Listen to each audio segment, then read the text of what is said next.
Hello YouTube, so in this video I'm going to be reading a passage I wrote on the 13th of March 2016, so earlier on this year, and it's relating to a video I made a few days ago called Who Are You? And I mentioned in that video that I always used to ask myself this question, and so basically this is me trying to formulate an answer to it, and I don't know, it's probably going to take me about 10 minutes to read through it, maybe a bit less. So just bear with me and just enjoy. Who are you?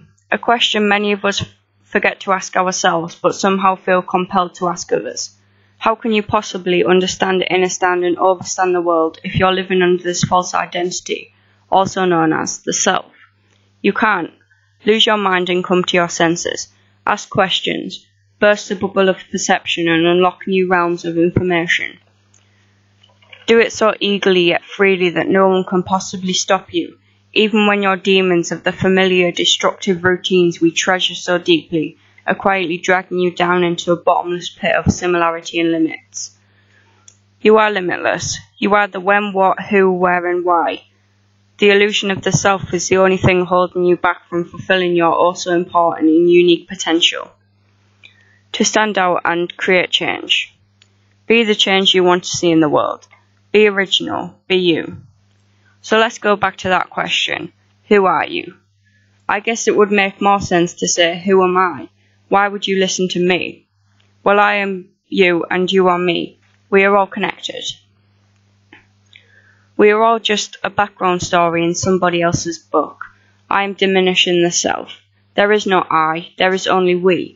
A collective human race so precisely written, no differently to chapters in a book.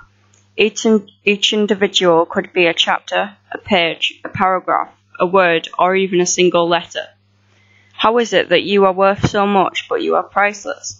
That's impossible, right? Pricelessness doesn't have a worth, but we give each other a worth, contradicting the single most moral law we know in society. Anything is possible. You create your own reality in the same way you create ideas, artwork, and a lifestyle. So who are you? A biological organism looking to fulfill your basic survival needs, but with a much deeper understanding of life. You thrive for knowledge and gain wisdom in our little blue planet by looking way further into the universe and sharing its infinite energy source to keep pushing forward and growing high levels of abundance and wealth. Deep down you know what's right. However, we choose to distract ourselves with mindless day-to-day tasks which serve us no purpose in becoming our greatest version. And for what? The answer is fear. We fear the unknown, irrationalizing the amazing possibilities lurking around every corner. Expose yourself. It's not about the destination. We never truly reach it. It's about the journey. It's about feeling our own minds in every moment, in every single moment, and listening to ourselves, even when our yells are so silent. We must listen. We must listen.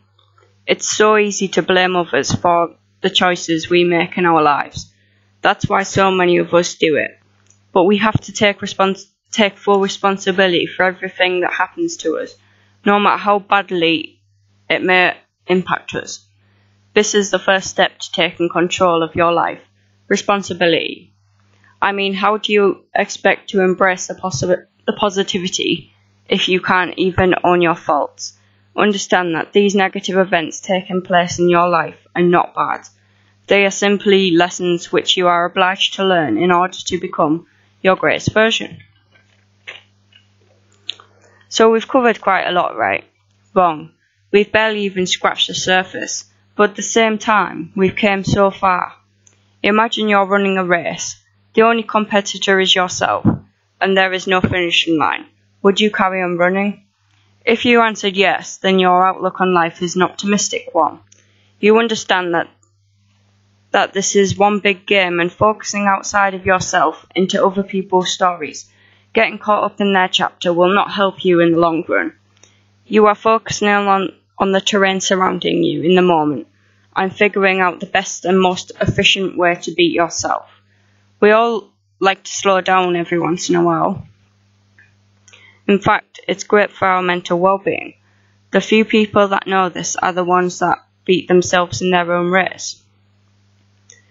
That sounds like a negative thing to the closed-minded souls wandering the planet aimlessly, trying their backsides off to please everyone but themselves, and reach the top of a chain which society has carved into our brains. Did you spot the fault? I place the blame on society. Who is society? I see society as a large group of people who have been brainwashed by the media into believing that there is nothing else beyond this life. But that is just one aspect. My subjective opinion shouldn't mean anything to anyone else other than myself in a materialistic world.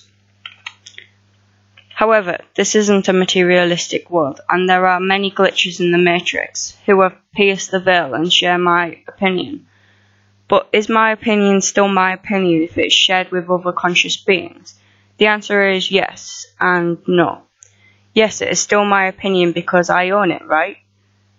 I formulated it based upon my own circumstances which have led me to perceive life in a certain way.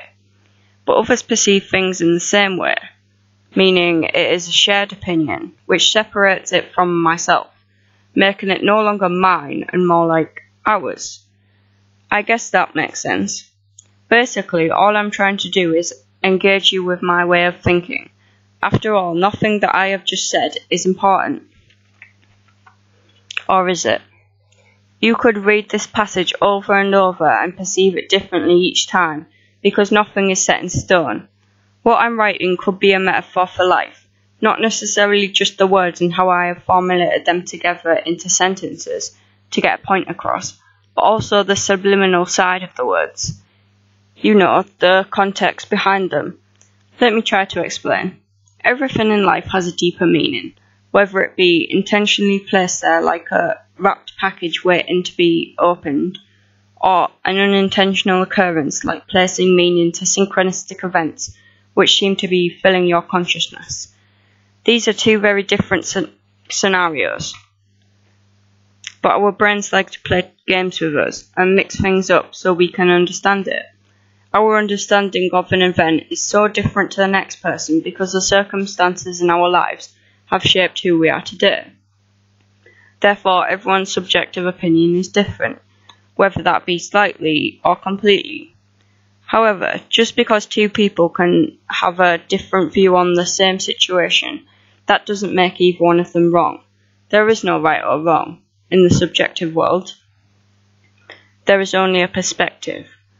When we view these perspectives on a mass level, moving into the objective world, this is where society is created and we become grouped together and separated into categories so we can be understood, just like mice in a cage. The majority who fall into mainstream society are blind test subjects who don't even know what big experiment they are a part of. They are falling for advertisements of enticing new medicines and fast food places, which are really all secret ways of keeping us in a bubble of security. I bursted my bubble a little while ago based on the synchronistic events which were going on in my life, and it was one of the greatest things I ever did. I realised that I am more than just a set of grades, and that I don't want to be defined by something which really says nothing about me. Like my name, for example. I am more than just a name. I am a story, I am an individual, I am strength, courage, wisdom, failure, and success all at the same time, and I refuse to be undermined by anyone who simply knows me by my name. By that I don't mean I lash out at people who call me by my name. That would be silly. I simply mean that I don't allow other people's judgments or opinions to affect my internal condition, the thing that really defines me, and the only thing that ever will, myself. Okay, so that's what I wrote. It's not necessarily right or correct or anything like that, and it's simply just my opinion on the world. And even now, I feel like some of my opinions on the stuff I've written here has changed slightly because, like I said in here, nothing is set in stone. It's like I've changed up some of my perspectives on the world, and that's what you've got to do in order to be able to evolve as a person. You've got to be open to new ideas and accept the fact that everything you believe right now isn't necessarily right and isn't necessarily even fully authentic to yourself. So yeah, change is inevitable, everything's inevitable, everything's going to change whether you like it or not, so you might as well start accepting it. And anyway, I think that's all I want to say in this video. If you enjoyed, click thumbs up, subscribe for more content, and yeah, peace out guys.